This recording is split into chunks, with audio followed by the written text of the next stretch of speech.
asal. Kita dapat melakukan transformasi pada objek, yaitu grab untuk memindahkan, scale untuk memperbesar memperkecil, dan rotation untuk memutar objek. Kita coba satu persatu, yaitu dengan menekan G untuk grab, maka kita bisa memindahkan objek. Jika kita menekan X, maka kita mempunyai constraint hanya pada sumbu X. Jika saya menekan Y, maka kita hanya mempunyai constraint pada sumbu Y.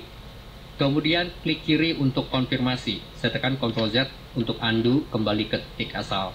Demikian juga untuk scale. Saya tekan S, maka saya akan bisa memperbesar, memperkecil objek. Jika saya menekan X, maka saya membuat constraint hanya perbesaran perkecilan pada sumbu X. Jika saya menekan Y, maka saya mempunyai perbesaran perkecilan hanya constraint pada sumbu Y. Klik kiri untuk konfirmasi. Saya tekan Ctrl Z atau undo untuk kembali ke titik asal. Kemudian juga pada rotation, saya tekan R, maka saya bisa memutar objek ini. Jika saya menekan sumbu X, maka rotation tersebut hanya bisa constraint pada sumbu X. Demikian pula pada Y. Klik kiri untuk konfirmasi. Saya tekan Ctrl Z untuk undo. Sekarang saya merubah tampilan pada front view dengan menekan 1 pada numerik keypad. Demikian pula pada sumbu Y. Jika saya tekan G untuk grab, saya bisa menekan sumbu Z untuk berada constraint pada sumbu Z tersebut. Ataupun juga saya klik kanan untuk membatalkan, ataupun juga kita bisa melakukan rotation atau R seperti ini.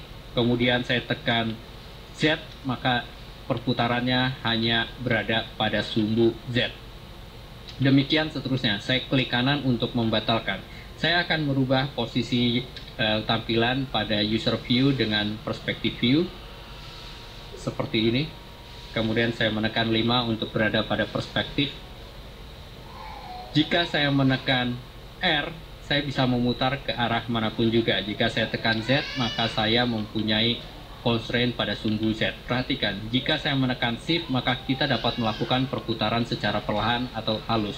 Jika saya menekan Ctrl, maka saya bisa membuat putaran tersebut constraint pada setiap 5 derajat. Klik kanan untuk membatalkan. Kemudian juga demikian. Pada saya tekan G untuk grab, kemudian saya tekan X agar constraint pada sumbu X. Jika saya menekan Shift, maka saya bisa melakukan pergeseran secara perlahan. Jika saya tekan Ctrl, maka saya bisa melakukan pergeseran snap pada grid. Demikian pula untuk scale. Saya klik kanan untuk membatalkan, saya tekan S untuk scaling. Saya bisa scale ke kiri, ke kanan, ke atas, dan sebagainya. Saya buat sekarang constraint terhadap sumbu X, maka saya bisa membuat perubahan perbesaran perkecilan hanya pada sumbu X. Saya klik kanan untuk membatalkan.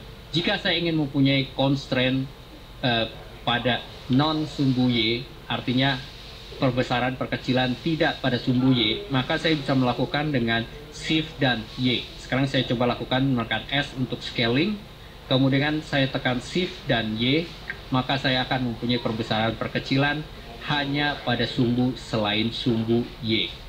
Demikian pula pada rotation ataupun grab. Kita dapat melakukan constraint dengan menekan X, Y, atau Z, ataupun dengan menekan Shift X untuk non-X, Shift Y untuk non-Y, dan Shift Z untuk non-Z. Demikian seterusnya.